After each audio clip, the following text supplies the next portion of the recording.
Section 3, Iraq. History. Did you know that the world's first civilization was located in Iraq? Thousands of years ago, people known as the Sumerians settled in Mesopotamia, a region that is part of Iraq today. The country's recent history includes wars and corrupt leaders.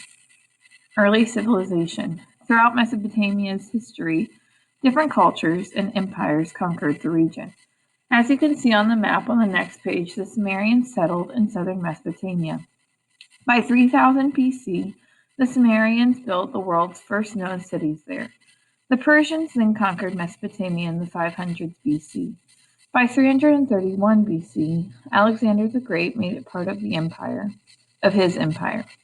In the AD 600s, Arabs conquered Mesopotamia, and the people gradually converted to Islam. In the 1500s, Mesopotamia became part of the Ottoman Empire. During World War I, Great Britain took over the region. The British set up the Kingdom of Iraq in 1932 and placed a pro-British ruler in power. In the 1950s, a group of Iraqi army officers overthrew his government. Saddam takes power. In 1968, after several more changes in Iraq's government, the Ba'ath Party took power. In 1979, a Ba'ath leader named Saddam Hussein became Iraq's president. Saddam Hussein was a harsh ruler. He controlled Iraq's media, restricted personal freedoms, and killed an unknown number of political enemies. Invasions of Iran and Kuwait. Under Saddam's leadership, Iraq invaded Iran in 1980. The Iranians fought back, and the Iran-Iraq War dragged on until 1988. Both countries' economies were seriously damaged and many people died. In 1990, Iraq invaded Kuwait, Iraq's oil-rich neighbor to the south. This event shocked and worried many world leaders. They were concerned that Iraq might gain control of the region's oil. In addition, they worried that Iraq's supply of weapons of mass destruction, including chemical and biological weapons. War and its effect. In 1991, an alliance of countries led by the United States forced the Iraqis out of Kuwait. This 6-week event was called the Persian Gulf War. Saddam, who remained in power after the war, would not accept all the United Nations terms for peace. In response, the UN placed an embargo, or a limit on trade, on Iraq. As a result, Iraq's economy suffered. Soon after the fighting ended, Saddam faced 2 rebellions from Shia Muslims and Kurds.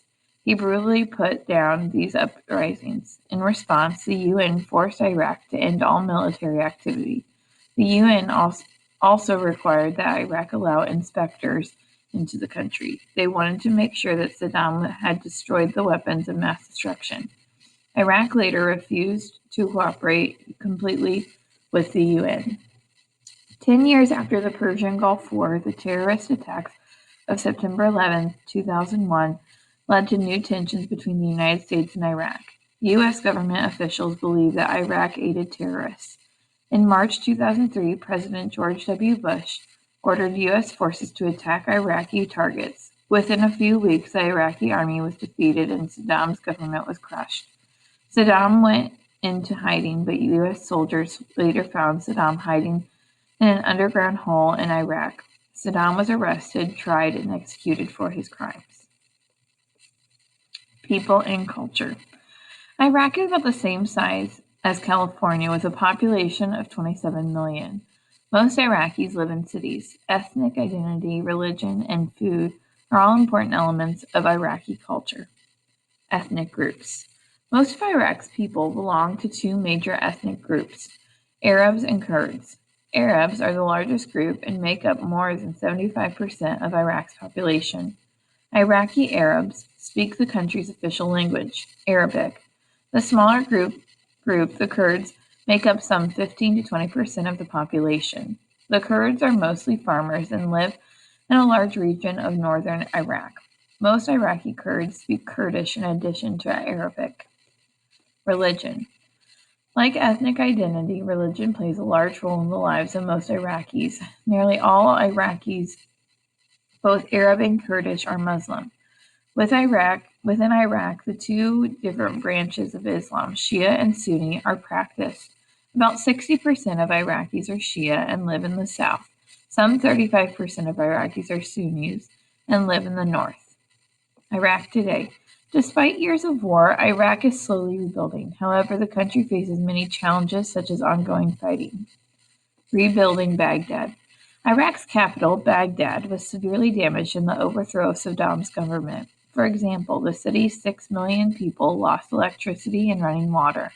To help the city's residents, U.S. military and private contractors work with Iraqis to restore electricity and water and rebuild homes. Businesses and schools, however, violence in Baghdad continued disrupting efforts to rebuild government and economy. In January 2005, Iraqis participated in democracy for the first time. Millions of Iraqis went to the polls to elect members of the National Assembly. One of the Assembly's first tasks was to create a new constitution. Deep divisions among Iraqis led to fierce internal fighting, however, and threatened the new government's stability. Iraqis also began trying to rebuild their once strong economy. In the 1970s, Iraq was the world's second largest oil exporter. Time will tell if Iraq can again be a major oil producer. Oil isn't Iraq's only resource. From earliest times, Iraq's wide plains and fertile soil have produced many food crops. Irrigation from the Tigris and Euphrates rivers allow farmers to grow barley, cotton, and rice. After decades of harsh government, wars, Iraq's future remains uncertain. Even with help from the United States, rebuilding may take years, largely because of sectarian violence between Sunni and Shia groups. Iraq faces huge challenges in creating a free and prosperous society. Section 4. Iran. History. The early history of the country we now call Iran includes the Persian Empire and a series of Muslim empires. Iran's recent history includes the Islamic Revolution. Today, Iran is an Islamic republic which limits the rights of many Iranians. Persian Empire. Beginning in the 500s BC, the Persian Empire ruled the region around the present-day Iran. For centuries, Persia was a great center of art and learning. The Persian Empire was known for its spectacular paintings, carpets, metalwork, and architecture. In the empire's capital, Persepolis, walls and statues throughout the city glittered with gold, silver, and precious jewels. The Persian Empire was later conquered by several Muslim empires. Muslims converted the Persians to Islam, but most people retained their Persian culture.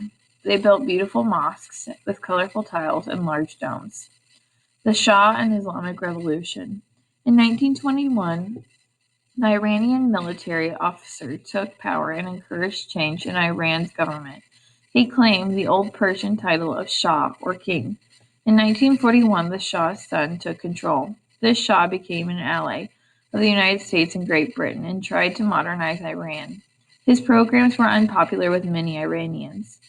In 1978, Iranians began a revolution. A revolution is a drastic change in a country's government and way of life. By 1979, Iranians overthrew the Shah and set up an Islamic republic. This type of government follows strict Islamic law. Soon after Iran's Islamic Revolution began, relations with the United States broke down. A mob of students attacked a U.S. embassy in Iran's capital, Tehran. The approval of Iran's government, the students took Americans working at the embassy hostage. More than 50 Americans were held by force for over a year. Iran today. Iranian culture differs from many other cultures of Southwest Asia. Unlike most of the Arab people living in the region, more than half of all Iranians are Persian. They speak Farsi, the Persian language. People and culture.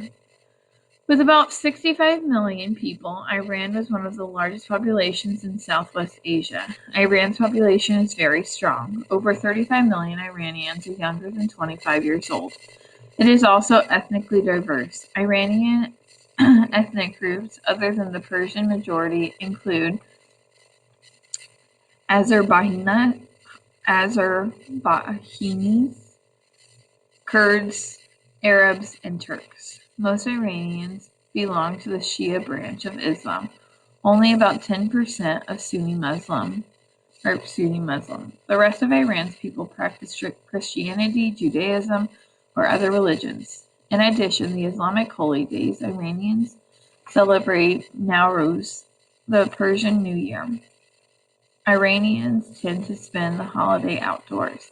As part of the celebration, they display goldfish in their homes to symbolize life. Iranian culture also includes close-knit families and respect for elders. Most family gatherings in Iran are centered around Persian food, which include rice, bread, vegetables, fruits, lamb, and tea.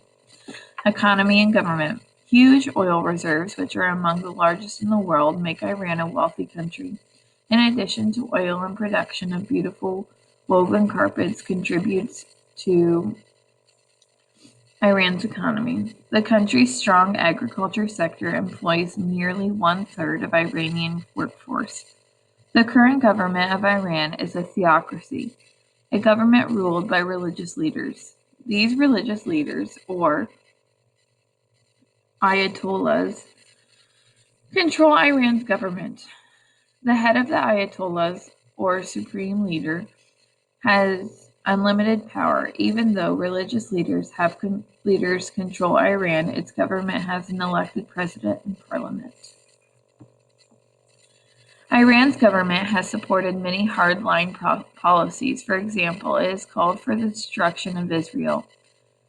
It has also supported terrorist groups in other countries. With a newly elected president in 1997, some signs indicated that Iran's government might adopt democratic reforms. This government attempted to improve Iran's economy and the rights for women.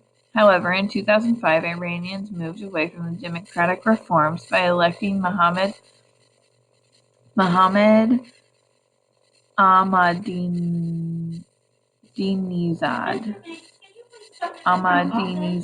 president.